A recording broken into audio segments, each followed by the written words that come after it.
স্বার্থ জিনিসটা খুবই খারাপ। স্বার্থে আঘাত পড়লেই মানুষ চেনা যায়। আসসালামু আলাইকুম বন্ধুরা, সবাই কেমন আছো? আশা করি সবাই অনেক ভালো।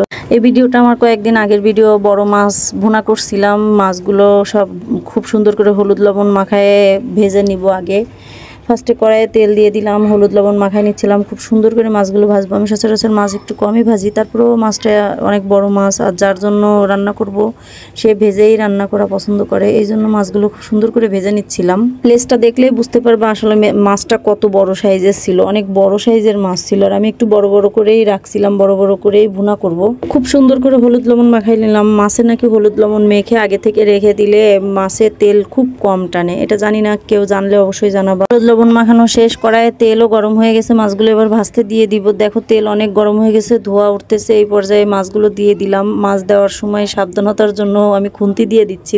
হাত দিয়ে দিতে গেলে অনেক সময় তেল ছিটে হাতে আসে, এই জন্য খুন্তি দিয়ে দিলাম। মাছগুলো খুব সুন্দর করে ভেজে নিব। আমি অল্প অল্প করে ভেজে নিছিলাম, একবারে সব মাছ দিতে গেলে ভেঙে যায়। তো যে কথা বলতেছিলাম ভিডিওর প্রথমে, আসলে আমরা মানুষ না খুবই স্বার্থপর। যখন কারোর সঙ্গে মিশি স্বার্থের জন্য মিশি, আবার স্বার্থে আঘাত পড়লে তাকে আঘাত দিতে আমরা পেছনে তাকাই না। আজকে কেউ আমার যখন দেখবো কারোর কাছে গেলে আমার খুব উপকার হবে বা কারোর কাছে গেলে আমি কিছু পাবো, তখন আমি তার সঙ্গে মিশতে যাব। আর যখনই দেখবো তার কাছ থেকে পাচ্ছি না, তখন সে খারাপ হয়ে যাবে। এটা কেমন রে ভাই? এত স্বার্থ নিয়ে মানুষের সঙ্গে ঘোরা ঠিক না। এত স্বার্থ নিয়ে ঘুরলাম, আর যে আমার জন্য করতেছে তার উপকারে প্রতিদান দিলাম না, বা তার সঙ্গে খুব খারাপ ব্যবহার করলাম। সবসময় নিজের স্বার্থটা বড় করে দেখলে হয় না। যার জন্য আমার অনেক উপকার হয়েছে তার কথাটাও স্মরণ করতে হয়।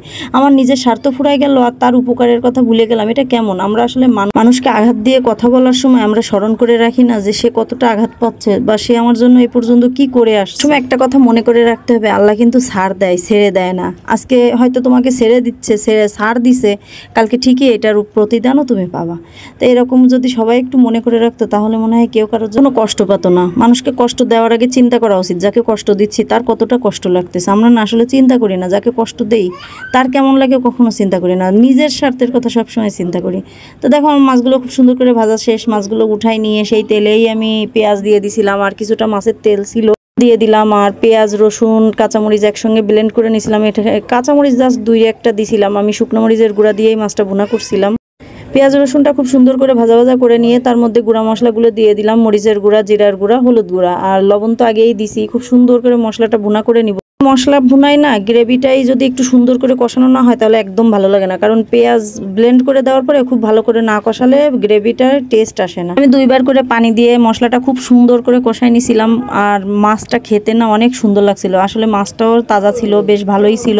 তো এক পর্যায়ে পানি দিলাম, পানি দিয়ে পানিতে যখন বলক এসে গেছে তখন মাছগুলোও দিয়ে দিলাম। দিয়ে মাছ ভুনাটা না অনেক সুন্দর লাগছিল, অনেক খেতে টেস্ট হয়েছে, সবার কাছেই খুব ভালো লাগছিল মাছটা। আজকে আসলে মনটা ভালো নেই, ভয়েস দেওয়ার মতো পরিস্থিতি ছিল না, কিছু কারণে মনটা অনেক খারাপ। তারপরেও ভাবলাম যে তোমাদের সঙ্গে কিছুটা কথা বলি, তাহলে হয়তো মনটা ভালো লাগবে। রান্না শেষ, সবাই ভালো থেকো, আমার জন্য দোয়া করো। আল্লাহ হাফেজ।